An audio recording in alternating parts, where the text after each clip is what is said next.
সকালবেলা ঘুম থেকে উঠে দেখি ওর গায়ে প্রচুর পরিমাণ জ্বরের তুচ্ছায় সারা রাত ঘুমাতে পারিনি।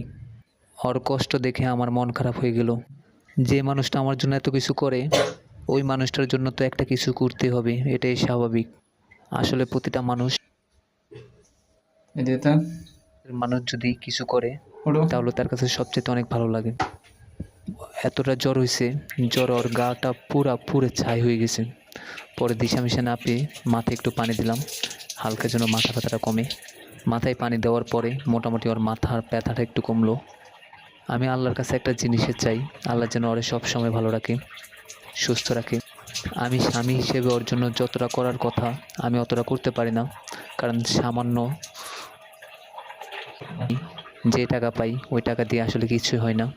তারপরও ওই আমার কাছে কখনো কোনো কিছুর বায়না ধরে না। আমি যখন যাই দিই ওই তাতেই সন্তুষ্ট, তাতেই খুশি হয়। ওই আমাকে একটা কথাই বলছে, যত যাই হোক ওরে ছাইড়া আমি কখনো কোথাও যেন না যাই। এই মেয়েটা আমাকে এতটাই ভালোবাসে, এতটাই কেয়ার করে, আমার সুখে দুঃখে আমার কাছে থাকে, আমার দূর সময়ের জন্য আমার পাশে আছে। তার জন্য তো একটা কিছু করতে হবে। মেয়েরা টাকা পয়সা বাড়ি গাড়ি কিছুই চায় না, শুধু একটা জিনিসে চাই, তার স্বামীর ভালোবাসা। তাতেই মেয়েরা খুশি। আসলে সব মেয়েরা তো সমান নয়। আমার দ্বারা যতটুকু সম্ভব আমি ওর সেবা করলাম, যত্ন নিলাম, সারা রাত ওর পাশে ছিলাম, ওর মাথায় পানি হইতে যা যা করা লাগবে তাই করলাম। ওর শরীর খারাপ হওয়াতে পুরা বাসাটাই অন্ধকার হয়ে আছে, কারণ সারাক্ষণ ওই আমার সাথে দুষ্টামি ফাজলামি করে। ওই আমার সাথে দুষ্টামি ফাজলামি না করলে ওর ঘুমে আসে না। দীর্ঘ 8 বছর সম্পর্ক করার পর ওরে বিয়ে করি।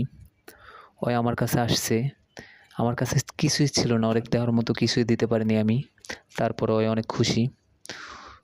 ওই আমার কাছে কোনো কিছুই আবদার করে না, শুধু একটা জিনিস আবদার করে, আমি যেন সব সময় ওর পাশে থাকি, আমি যেন সারা জীবন ওরে ভালোবেসে যেতে পারি।